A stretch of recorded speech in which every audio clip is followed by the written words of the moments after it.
We're almost wearing the same color shirt. Mm-hmm. It's like It's a team. the uniform.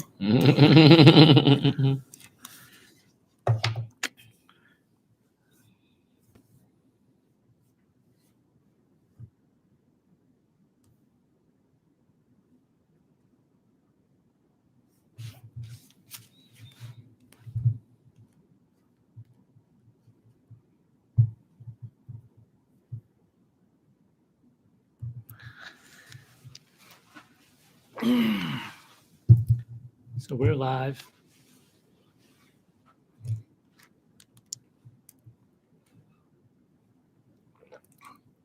The first podcast we did, well, I guess it's really the second podcast you and I done together. What are we talking about? That's what I'm always asking. But we know it's important.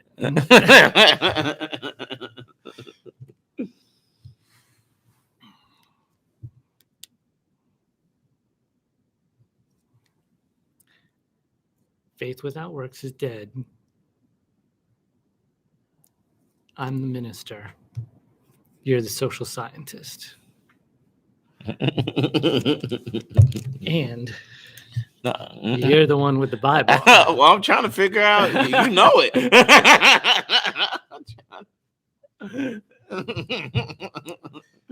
I'm trying to figure out what I'm supposed to say here. Let me tell you about the book of James.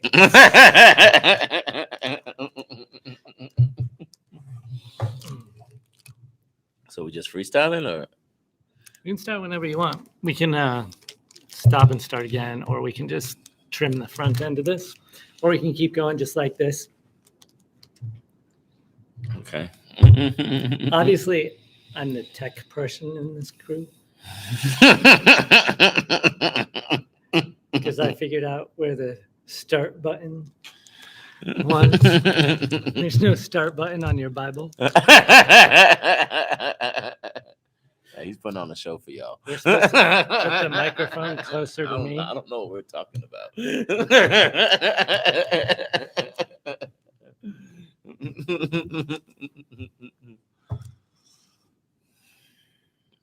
You want to start over? No, I mean, keep it going, you know? All right. So Colber and I are launching a new podcast, but really we're just going to transition the one that I used to have called the Coffee Pot Fellowship podcast. So if you choose podcasts and you go way back to the beginning, you'll hear some really old stuff. Where I did interviews one-on-one. So who are these guys and what's happening? So I'm Jay McNeal. I'm an ordained Baptist minister, and I am in transition to becoming a Unitarian Universalist minister. So I speak to the world as a Unitarian Universalist, but a lot of my background and education is coming from Christian seminaries. Colber, I'll let you introduce yourself since I introduced myself. Thank you, Jay. Colber Prosper. Here with Jay. And just really thinking about finding faith where you belong. And we're coming at this from our different perspectives, which is that pluralism piece that you all talk about. And also creating community and figuring out the rest once we figure out. Pluralism, faith, community. So a little bit about myself. I am a professor and I teach political science and ethics in various courses. I spend most of my time consulting. So I'm the CEO of Prosper & Partners International Consulting Firm. And what interests me in this work and working with Jay is that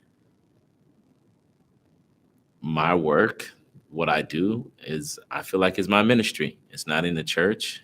I don't go out and preach, but I do care about people, and I care about the work and making sure we do the work right as right as we can do it.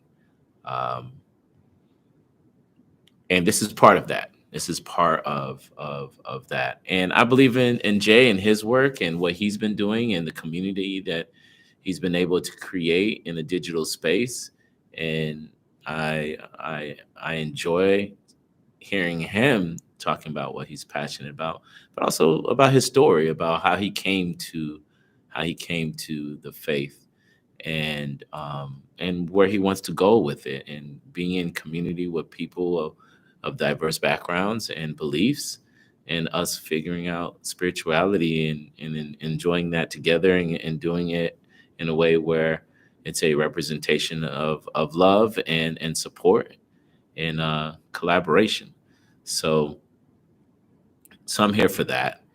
And I think being able to talk to someone being in conversation with someone who's been trained, um, from a theological standpoint, and also someone who's trained for the social sciences to talk about issues, because there's things in the Bible where I get, and there's print in there with principles, but also how do you put those principles, how do you overlay those principles to what's happening today, or what's happened in history, and I think that's fascinating. I think that's where the conversation and thinking about our faith, and also thinking about our work, and that comes out of James 22 verses 26. I have the New Living Translation, New International Version. As the body without the spirit is dead, so faith without deeds is dead. And I think this, what, age old conversation and debate, what's more important, faith or deeds, or work, or how do we do that, how we show up. I think that's the crux of this podcast, and it's about being and doing. So we're calling the podcast the Be Doing Faith podcast. We'll talk about just be doing faith, because this is not a settled thing. Faith without works is dead. That is a debate, right? So can you have faith without works? In your being, right? Just the word be, right? Where all the famous quotes about being, to be or not to be, that is the question, right? Your existence is a being. And we thought the play on words would be too complicated, if like being a human being, right? So we'll try and not go there, but the whole like being humankind, being human, and to me, to act your faith out, to do good works, to do good deeds, there is a being space first that you have to come to, a groundedness, a centeredness, a peace with the divine, however you think of that. So, we can debate about, is that enough to just be if you're not doing? But that debate will be stretched out for a long time. That I do want to clarify too, right? Like, so we're drawing right out of a Christian Bible, and I pointed to being ordained as a Baptist, and I am still a Christian. I'm still a Christian minister, but I want to have a much broader conversation that will, yes, like zoom in and look at some Christian scripture, but we'll also look at all different kinds of sacred text. And we'll talk with faith leaders from all different kinds of traditions, Christian denominations, Protestant, Catholic, as well as Jain, Sikh, Buddhist, Muslim, Islam, Hindu. I just doubled up on Islam. And so that's part of the world that we live in, right? And those people that have different beliefs and faith systems, including atheists and naturalists, right? Humanists, that they are pursuing their belief system with at least as much integrity as I am pursuing my own. And so how do we live and share this space and world together? What do my deeds look like if I'm a loving Christian or a loving Buddhist, or right? How do we live all those things out? And that's what I'm interested in, right? If we're talking about things that happened in history, like what did people do? Like what did people from different faiths, one, how they interpret it, and what did they actually do? Did they help? If it was a disaster, how did they help? How did they show up? How did their texts inform them on how they should go about doing what they're doing? So what I'm interested in is hearing different faith leaders, hearing people from different backgrounds, their interpretation of the text that they honor, and then how they show up. Like for me, there's too much like wrong and injustices happening in the world for all these people say they believe in something, and like we ain't cutting the mustard. And so I'm interested in like, all right, how are you supposed to show up when something happens, and or on an everyday basis, how are you showing up to make this a better world and helping your fellow person? And there's science to doing good work. Like there's disciplines, there's tons and tons of research on how to do work to get the impact that you want. And like I feel like, and my faith tradition is Baptist. So I grew up Baptist, but I go to different churches. But I feel like in my experience, churches want to help, but they don't know the literature. They don't know what scholars are saying how to do this. They're doing things. It's coming from a good place, but that's coming from a good place isn't enough. Intentions aren't enough. No. The road to hell is paved with good intentions. That's what they say. That's what they say. And we'll bring in some country music too. So I'm excited about that. Getting different people and Jay and I talking about how are we supposed to show up about whatever's happening, what has happened, and what's currently happening. How does our faith instruct our work? And our being all people, right? Like, so how does your faith, how does somebody else's faith that we bring onto the show, we're going to ask them, how does your faith show up? And we want you, all of this is leading to a place where we want you to be encouraged and supported and nurtured in finding your own faith and nurturing your own faith wherever you belong, finding the spaces where you can ask questions and find some truths, right? Like, that can be really complicated, and sometimes it boils down to something that's really simple, but like finding faith where you belong. We want you to find spaces where you belong, and we think that that's super important. I'll speak for myself. I have definitely felt like it has been hard to find places where I fit in and am affirmed in my pursuit of truth, right? Like I talked about doing things with integrity. If I ask a hard question, it is not out of a place of heresy. If things are true, they should be able to stand up to some questioning. Right? We should be able to wonder. The God that I believe in is not insecure, right?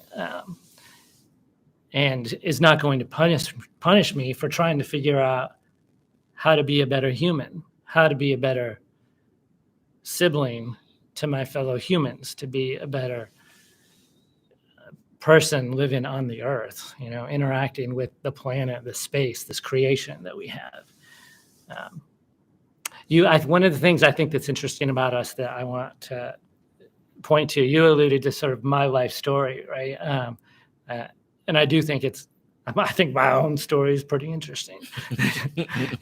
I look back and I think it's interesting too. I blow my own mind. As you should. I am a white man and I am self-absorbed.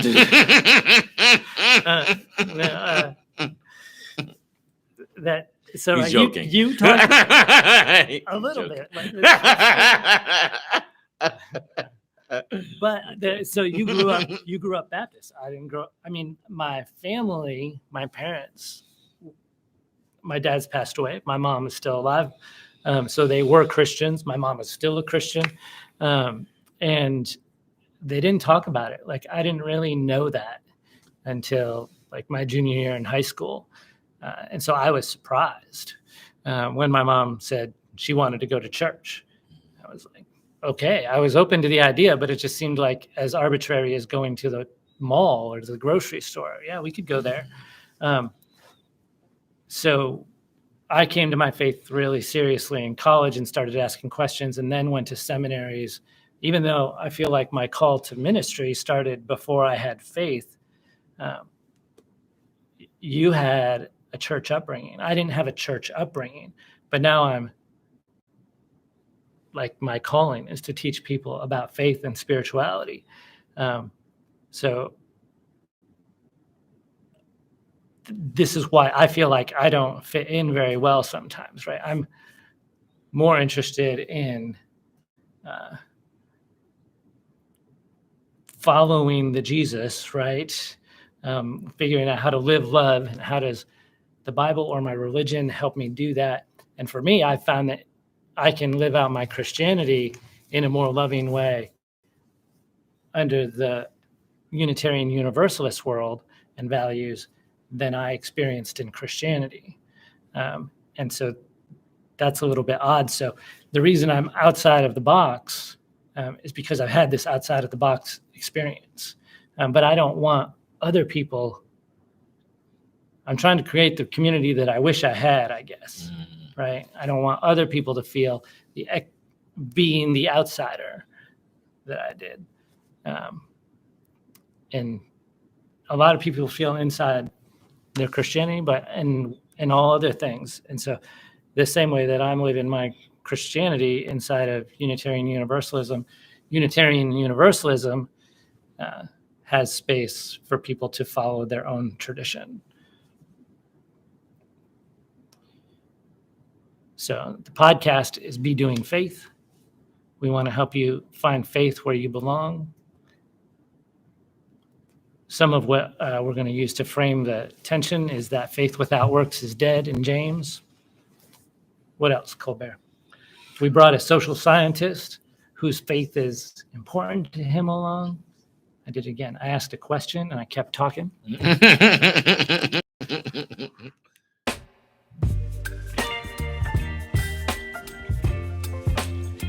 In post-production editing, Colber and I decided to go with the cold open, which you'll have to see the video, and then break this first conversation into two pieces.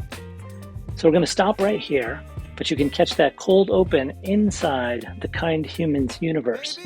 We finally got our website up and running, which will constantly be updating, but you can go there now at bekindhumans.com. That's bekindhumans.com. See every episode there at bekindhumans.com. To listen to episode 2 right now, just stay where you are, and Colber will be right back. We asked him a question, and then I didn't let him answer. It was really rude of me, but he's going to wrangle that microphone back from me and continue on. So tune in to hear the better part of this duo when Colber continues. Oh, I also wanted to tell you one more thing. Episodes 3 and 4 are going to be solo recordings. They're going to be a little bit shorter, just really compact, but we're going to tell a little bit of our own stories, just uninterrupted. So look forward to episodes 3 and 4 right there. Guess what? After episode 2. Thanks. Talk to you soon.